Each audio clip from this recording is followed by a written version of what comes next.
তারপরেও তোমরা তোমাদের রবের কোন কোন ক্ষমতাকে অস্বীকার করবে?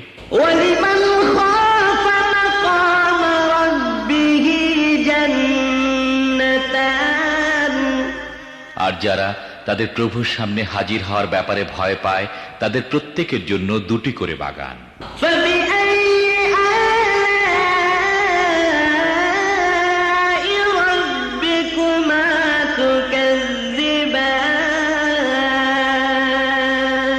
তোমাদের রবের কোন কোন দানকে তোমরা অস্বীকার করবে?